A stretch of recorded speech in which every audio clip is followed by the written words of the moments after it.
We're going to go ahead and get started. I'm going to share my screen and bear with me for about 15 seconds while I get my screen to share. And if somebody could be brave and unmute themselves and let me know if you can see a picture of a rather barren landscape. Yes. Yeah. Okay, you all see it. Fantastic. Okay, so we're going to go ahead and get started. But before we get started, actually, I'm just going to give you a little bit of I guess the word is a warning. So I'm here in my teaching office, and behind me, you can see a whole bunch of things. But what you can't see is what's all in front of me, which includes a few live animals. So I'm just going to warn you from the very beginning, they may make some noise. And some of them about this time of day, because where I'm from, I'm living in London, England. It is getting close to dinner time. And so some of my animals may make some noise because they're going to want to get fed. So if that happens, we'll just listen to lots of animal noises. And I may need to step away for a few seconds to give them something to eat before their real dinner time. But that was not the topic of the class. The topic of the class is going to be forthcoming. Here we go. Okay, so this class is about a group of animals called birds of prey. So this class is Birds of Prey with Mr. Ofston. And I realize that unless you also have the last name Ofston, which some of you joining this call actually do have the last name Ofston, you know it's rather hard for other people to say that name. So I welcome you to just refer to me as Mr. O. So this is going to be Birds of Prey with Mr. O. So Birds of Prey are, I would say, a very famous group of birds. They are a group of birds that a lot of people know about. They're famous because we might have seen them before. They're famous because they might be on your country flag. They might be your country symbol. You may have seen them in a zoo. You may have read a book about them. But what a lot of people don't know is what makes a bird of prey a bird of prey. So this class, we're going to get into that and understand what makes this group of birds so special and very unique. Okay, so to begin with, let's see. We'll say bye-bye to our hawk. Let's see. Okay, we're going to start off with this picture. So on this screen, everyone take a good look at this picture. This is a picture of an artist drawing of a group of birds of prey. So look closely on the screen if you can. And I want you to see if you can identify one of these birds of prey. You already know what its name is. So take a few seconds and take a look, noticing that there's lots of different kinds. If anyone wants to shout out, you can unmute yourself and you can shout out a bird of prey that you recognize by its species name. Go ahead. If anyone wants to unmute themselves, go ahead. Osprey, secretary Osprey. bird. Wow, secretary bird. Owl. Owl. Wow, again, lots of shout out. Okay. Fantastic. Very good. Okay, so quite a lot of these. Wow, that's amazing. Okay, now you all shout out a whole bunch of them. Now, I would guess that there may be one or two that you've never seen before, or you don't know their full name. But what I actually want to bring your attention to is the fact that they're all quite different. Now, some of them are brown. Some of them have longer legs. Some have short legs. Some have a big wingspan. Some have a white head. They all have some differences, but there is a uniting group of features by which we can identify these. And right away, that animal I talked about that was making a little bit of noise is making noise. I'm going to go ahead and step away for about 8 seconds. So go ahead and count to 8, and I should be back.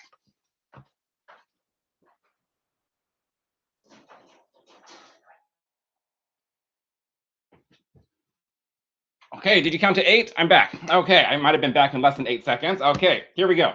So what we're going to do is we're going to pull out our chalkboard, and we are going to answer this question.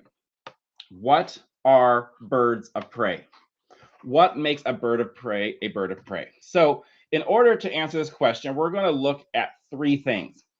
And when we look at these 3 things, I need you all to have your hands ready because we're going to use our hands to demonstrate what makes birds of prey birds of prey. Okay, the first feature that we're going to talk about is the fact that birds of prey have sharp hooked beaks. So I want everyone to get your finger and make a sharp hooked beak. Okay, you got that? Sharp hooked beak. Everyone, I see lots of sharp hooked beaks being formed. Excellent. Well, this sharp hooked beak is a primary characteristic that makes birds of prey very, very unique. Actually, I just used the word raptors. Sometimes we also call birds of prey raptors. So if I use the word raptor, I'm also referring to the same thing, birds of prey. Okay, so lots of sharp hooked beaks out there. And this is very important. And with the second feature that we look at, I need your hands out again. Birds of prey also have sharp claws. They have sharp claws that we call talons. So I need everyone to get your fingers. I need you to make threes with your fingers and make sharp claws, which we call talons. And sharp hooked beaks, sharp claws, which we call talons, are characteristics that define what makes birds of prey birds of prey. And with these two things, this helps us with the third characteristic, which is the fact that the diet of birds of prey, or the diet of raptors, is meat. Birds of prey eat meat. So here's a picture of a bird of prey. Somebody shouted this out earlier. This is an osprey that is eating its favorite kind of meat, which is fish. These are water-loving birds of prey because they depend on meat that is found in the rivers, mostly fish. Okay, so these three things are the characteristics of birds of prey. And it's very important that we look at them all together because they're sharp hooked beak. So I need to see your sharp hooked beaks again. And you can use your other hand for your sharp claws, which are talons. These are very important because birds that eat meat have some difficulties because birds do not have teeth. Teeth that we have, a lot of other organisms may have, but teeth are very good for chewing, for tearing, and for grinding up our food in our mouth. And birds do not have teeth. There is not a single bird that has teeth. But if you eat meat, like that large fish, you're going to need to be able to tear it. And so that's what their sharp hooked beak is for. Their sharp hooked beak is for tearing meat because this is how they can get their food that they catch themselves into small bites that they can then swallow. The other characteristic that they need for their eating is their sharp claws because birds do not have arms with fingers for picking things up. Instead of having arms like we would have, they have wings. And their wings are covered with feathers. They do not have fingers. They cannot pick things up with their wings. So they need something else that's going to be able to grab their food. And their sharp claws, their talons, is how they not only grab their food, but it's also how they can grab it and hold it so that the food stops struggling. So these are important characteristics that make raptors or birds of prey very unique. So if we look back at this picture that we had before, all of these birds may look different in different ways, but the three things that unite them is the fact that they have a sharp hooked beak, they have sharp claws called talons, and they eat meat. Okay, so with that in mind, we're going to go deep diving right away into a very advanced topic that some of you, I think some of you joining this morning might be in kindergarten. Some of you might be 4 years old, some might be 6 years old. I think we have some 11-year-olds.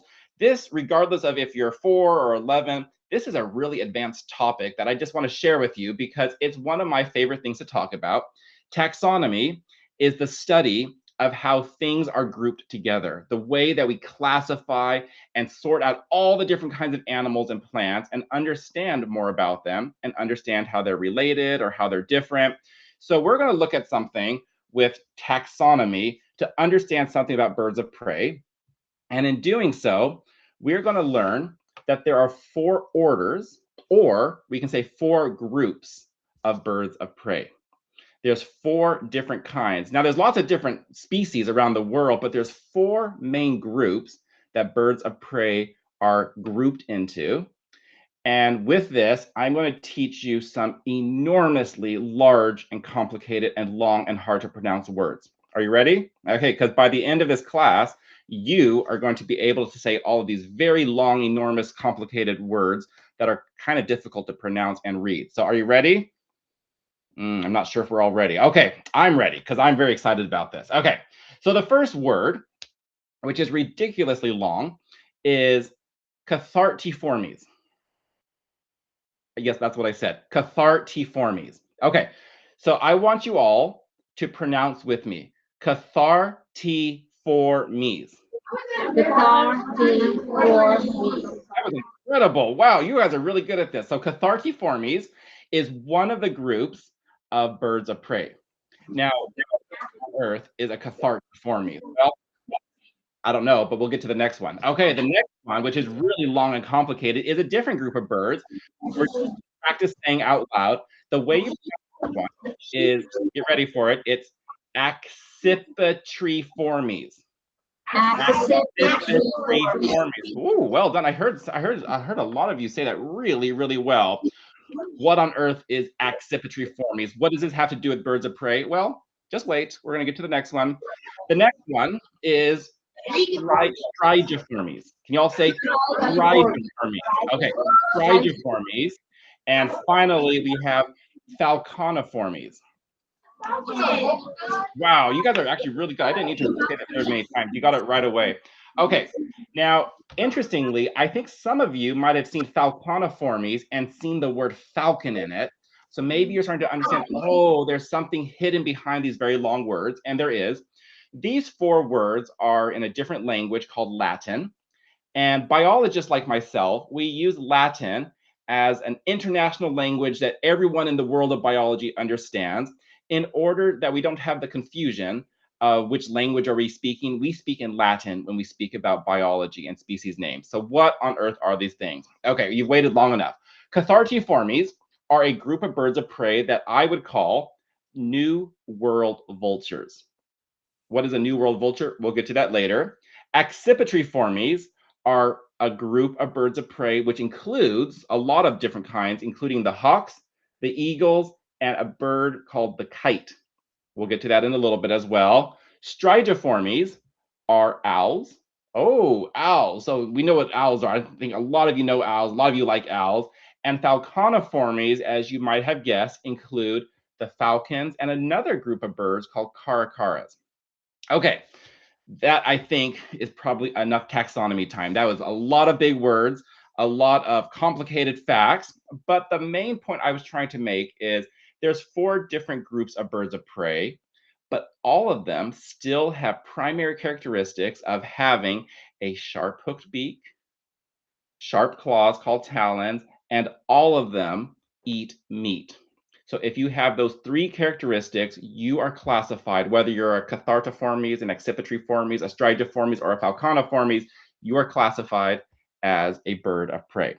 Now, we're just going to do a little bit of guessing. I like to guess. Which group of these 4, vultures, hawks, eagles, kites, owls, or falcons, which one do you think is the smallest group with the fewest number of different species? So just have a think, and I'm going to tell you the smallest group is Cathartiformes. It's the New World vulture with a total of 7 species. And the next smallest is the Falconiformes, the falcons and caracaras, with 65 different kinds of species. Now, you might have heard of one of them. The very famous one is the one I actually have on my shelf, the peregrine falcon. The peregrine falcon is probably one of the most famous of the falcons because it is known as being the very fastest, not just bird of prey, but the very fastest living thing in the world. And it can reach diving speeds of sometimes up to 200 miles per hour. So incredibly, incredibly fast. But did you know there's 64 other kinds of falcons, which I think is absolutely incredible. Okay, the next, I'm going to say smallest, but it's not that small. But the next smallest group is the owls, with a total of 248 different kinds of owls. Now just think about that. 248 different species of owls. I find that absolutely amazing that there are that many owl species in the world. And number biggest of these groups is the hawks and eagles, with a total of 252, which is just a little bit more than owls. So quite amazing that collectively there are this many different kinds of birds of prey. Okay, now what we're going to do now is we're going to look at one bird of prey as our feature for today. So we're going to bring out my wildlife notes. This is Mr. O's wildlife notes. and we are going to pay attention to one specific kind of bird of prey. Okay, and this one is, let's turn the page, is, oh dear, there's another long, very complicated word on the screen. I don't know if any of you can even read that. Even if you're really good at reading, this is a very long set of words. I'm going to read it for you. This is the bird we're featuring is called Haliaeetus leucocephalus. Has anyone ever heard of Haliaeetus leucocephalus before? Probably not, except I think you have, because I think joining me this afternoon, I'm pretty sure almost all of you are from the United States of America. So I think almost all of you, except for my family that's joining me, we live in England. All of you from the United States of America, I think you actually have heard of Haliaeetus leucocephalus before, but not by this name. You might have known it by a different name called the bald eagle. Haliaeetus leucocephalus is the Latin name. Oh, I got some thumbs up. I got lots of thumbs up. You all probably are very familiar with Haliaeetus leucocephalus because it is none other than the bald eagle. So it's interesting because the scientific name, the Latin name, actually has a lot of information in it. Haliaeetus means sea eagle, and leucocephalus means white head. So if you put all of this together, their Latin name actually has a lot of information. It's a sea eagle with a white head, and we happen to call this white-headed sea eagle the bald eagle, especially if you're from the United States of America, or as you know, it is your national symbol. So bald eagle is not called bald eagle because it has nothing on top of its head, no feathers covering its head. It is called bald eagle because in Old English, hundreds of years before we were born, the word bald didn't necessarily refer to like not having hair on top of your head. It simply referred to white. So white eagle, bald eagle was not referring to not having hair on top of your head, but just in the fact that it had a white head, which is a very appropriate name. Now, if we look at this white-headed eagle called the bald eagle, you can quite easily see the characteristics that make a bald eagle a bird of prey. Do you see the sharp-hooked beak? Do you see the sharp claws, which we call talons? And this one is indeed eating fish, which is a kind of meat. So definitely we've got a bird of prey with us. Okay, birds of prey, for the most part, males and females look identical. And so in the case of the bald eagle, you can't really tell the difference between male and female, except if you see them close to each other. Often you can notice that the female is bigger than the male. And so in this picture, I'm not 100% sure, but looking at this picture, I'm pretty sure that the one on the left is bigger. It looks bigger than the one on the right. And I am fairly certain that this is a female and a male because the female appears to be larger. And this is quite important because although both the male and the female do help raise their family, they help raise their chicks in their nest, but the female is the one who spends most of the time sitting on the egg. And so she needs to be a little bit larger so she has enough energy to make it all the way through their incubation of those eggs until they hatch. So when a bald eagle nests, they are also quite famous for making humongous nests. And some of the bald eagle nests that have been found in trees have been amongst the heaviest nests found in the entire world. They make massive nests in the trees out of sticks and other material. And this is so that, of course, they are safe from predators. Predators can't get to the top very easily. And both the mom and the dad bald eagles take care of guarding it from other birds that might be flying overhead. So they do a really good job of raising their family in these ginormous nests in the trees. When the eaglets hatch, they are, of course, they're just little balls of fluff. And as they grow up, they will eventually leave the nest and begin to fly. But when they first leave the nest, they don't have a bald white head. They don't have the white tail that their adults have. They actually take almost 5 years to become an adult and get the white head and the white tail feathers. So sometimes you may actually even be able to see a young bald eagle And sometimes people confuse it with the golden eagle, thinking that, oh, it doesn't have a white head, but actually it might also just be a young bald eagle who is less than 5 years old.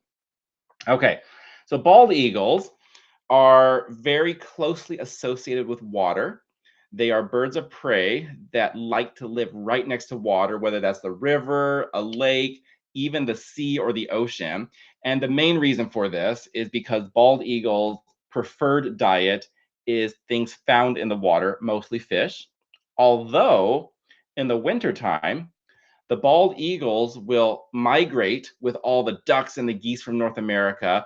They'll migrate with them because in the wintertime, they often change their diet from fish in the water to waterfowl like ducks and geese that are going south, trying to avoid the water getting frozen. And the bald eagles often follow these big flocks of waterfowl because ducks and geese are maybe their second favorite food item. Okay, but bald eagles are very closely associated with the water. They nest near the water. They find their food in the water. They follow the waterfowl, the ducks and geese that are on the water all the time for another source of food. And this was actually something that caused the bald eagle to have a big problem. Because even though the bald eagle is the national bird of the United States of America and has been for many years, the bald eagle at one point was so uncommon that you could hardly find any bald eagles left in the United States, except in maybe in Florida and way up north in Alaska, because the bald eagle, even though it was the national symbol of the United States, was becoming an endangered bird at risk of becoming extinct, which means they're just gone. They've disappeared and there's no more bald eagles, which is just kind of interesting. How did the bald eagle, the national symbol of the United States, become an endangered bird? Well, a part of it was a few people would shoot them because they were afraid that bald eagles would eat their livestock like sheep or chickens or things like that. Some were shot, but it wasn't the reason why they became endangered. The strange reason actually had nothing to do with people shooting them or doing something bad to the eagles. What was happening was farmers and businesses were using a chemical called DDT. That's a short acronym for the chemical DDT, and they were spraying DDT everywhere where there was wetlands because DDT was good at killing mosquitoes. And people in America didn't want to deal with mosquitoes. Almost no one likes mosquitoes anyway. But the mosquitoes, not just because they were annoying, but they also did carry a deadly disease called malaria. So the farmers and the businesses were spraying huge quantities of DDT in wetlands. And although DDT would kill mosquitoes, it didn't necessarily kill any of the birds or the bald eagle. But what was happening was the DDT, which is a very powerful chemical, would end up being sprayed in the air, but it would eventually land in the water. And it would just be there in the water. You couldn't see it, but it was there in the water. And it was getting into the fish because fish live in the water. It was getting into the eagles because eagles eat the fish that are in the water where the DDT was sprayed. And still, the fish weren't dying. The bald eagles weren't dying because it wasn't that kind of chemical that poisoned you. But what was happening was when the DDT got into the fish, into the eagles, it also made its way into the eagles' eggs. And their eggs were now being produced with very, very thin eggshells because DDT had an effect of reducing the material of calcium that an eagle and a bird would need to make a nice hard-shelled egg. And the DDT was making the eggshell very weak. And so every time the eagles would sit on their own eggs, they may lay 1, 2, or 3 eggs. Every time they would sit on their eggs, the weight of the bald eagle would crush their eggs and there'd be no baby birds born that year. And this was happening year after year after year. So even though the adult bald eagles were fine, they weren't dying from poisoning, they were still finding enough food, they had enough habitat for the most part, but they weren't producing any babies because their eggs weren't hatching, and therefore there was no new generation of eagles. And an eagle might live maybe up to 30 years if it was really healthy in the wild, But slowly, the birds were reaching 29 years of age, 30 years of age, and they were all dying.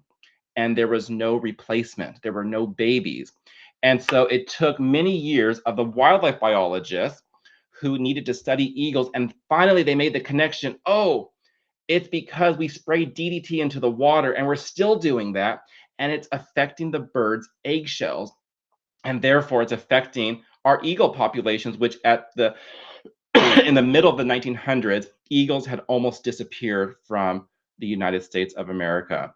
But they learned, and quickly they realized that DDT is quite harmful, not necessarily right away, but it has long-term effects. So DDT was banned, and slowly, eagle populations began to rise until today.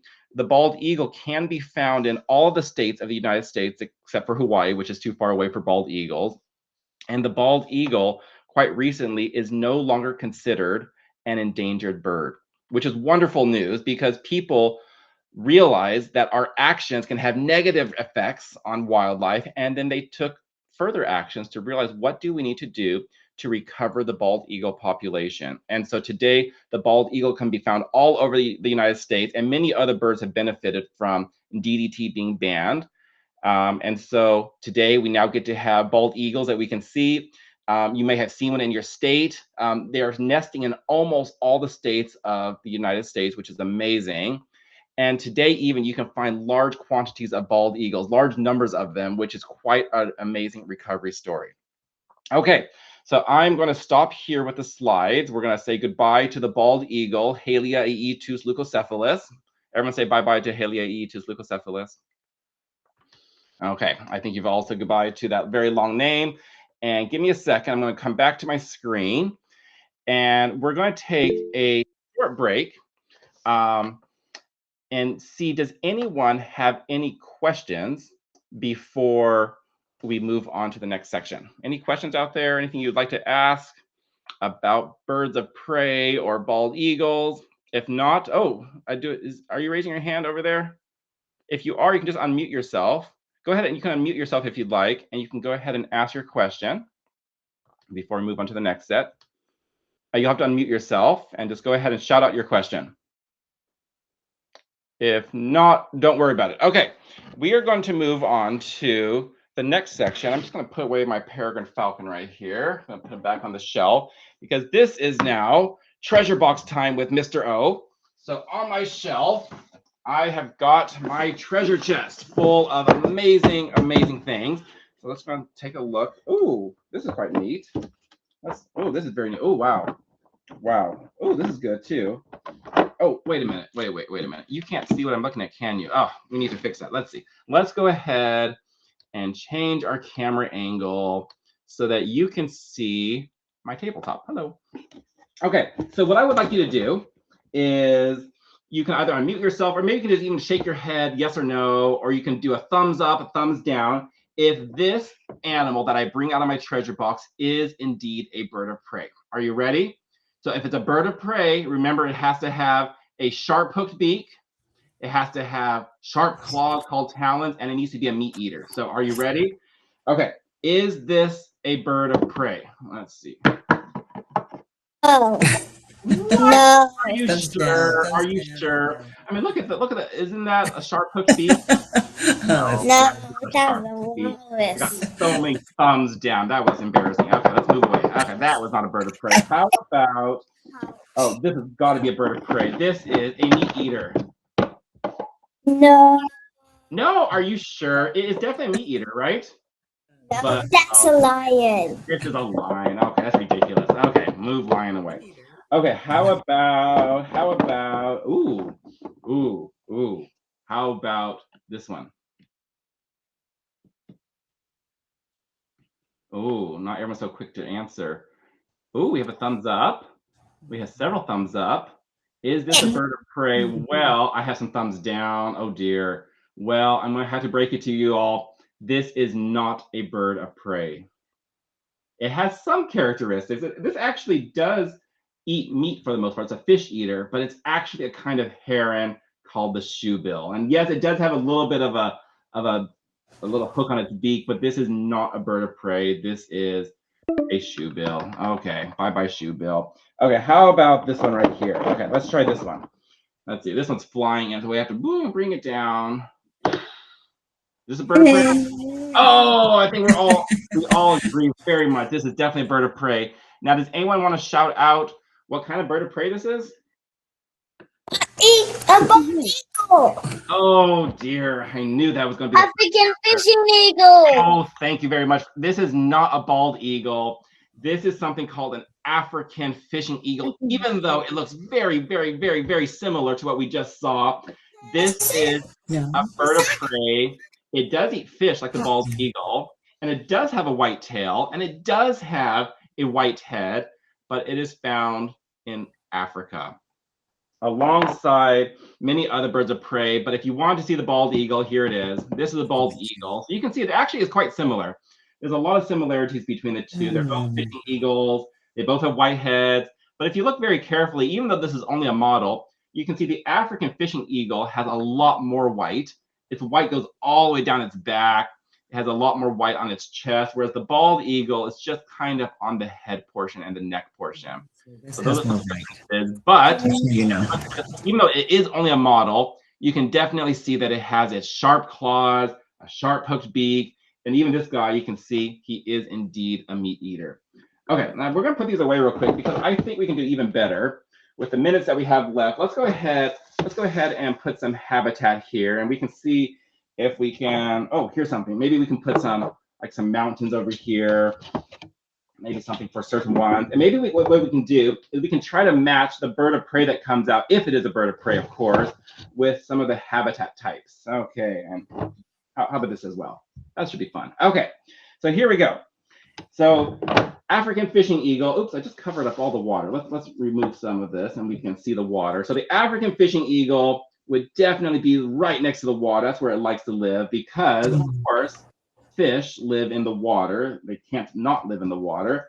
So we'll put this guy right here so he can be catching his fish. Okay, how about the bald eagle? Where should we put the bald eagle? Maybe we can, it is also it likes to be next to the water. Maybe we can put him right here as well.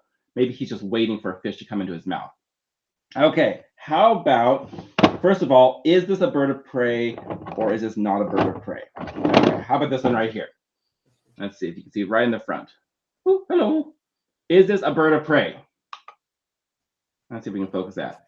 Let's see. We're getting some thumbs up. We're getting some thumbs down. Oh, this is a very mixed audience right now. Parrots or something like that. It does have some characteristics that would make it look like a bird of prey because it does have a very sharp beak. Is that a macaw? Yeah. It actually does have rather sharp claws. They're shaped like an X, which is very interesting. They have two toes in the back, two in the front. But this right here it's a kind of parrot called the hyacinth macaw. And hyacinth macaws pretty much only eat fruit and nuts.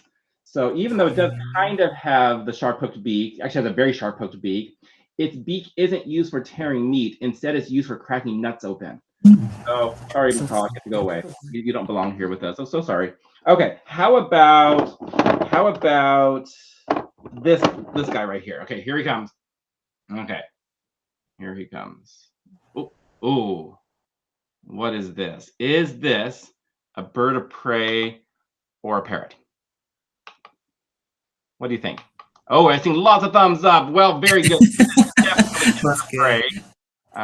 And this bird of prey is a white-backed vulture. Now, vultures are interesting because, yes, they do have the sharp-hooked beak. Yes, they do have the sharp claws.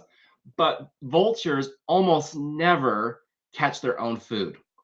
Vultures are what are called scavengers because they eat carrion, which is a fancy word for dead meat. So vultures like this are not going to catch their own food, but they still are raptors. They're still birds of prey because they have all the three main characteristics of having their beak, their claws, and they are still meat eaters, even though they've learned they don't need to even waste energy to catch their own food. They just look for dead animals, which can be quite abundant. Now, here's another one. And I'm just going to tell you right away that this one is definitely a raptor, but I just want to bring it to your attention. It's this one right here. Oops. Let's see. Let's zoom up on him. Aha. Okay. Can everyone see that what guy just brought out? This right here is a specific kind of raptor called a condor. This is called the Andean condor from South America. It is the largest bird of prey. It has one of the largest wingspans of any bird in the world. Its wings can reach over 10 feet long. 10 feet long. So it's a massive, massive bird. It is a vulture kind of species in the fact that it does not kill its own food. It actually looks for dead meat, dead animals. And I bring this to your attention because do you remember way back when we learned about cathartiformes? Does anyone remember cathartiformes? Raise your hand if you remember cathartiformes. All those huge words I made you learn. Well, this right here is one of the 7 cathartiformes because this is considered a New World vulture. New World refers to North and South America. That's one clue. These are only found in North and South America. And they are different from these guys right here. These are Old World vultures because this guy and this guy, even though they're found in different continents, there's another major difference between the two in the fact that this guy, the New World vultures, these ones have a very, very developed sense of smell. These guys are very good at smelling, where I don't know if you knew this, but most birds have almost no ability to smell anything.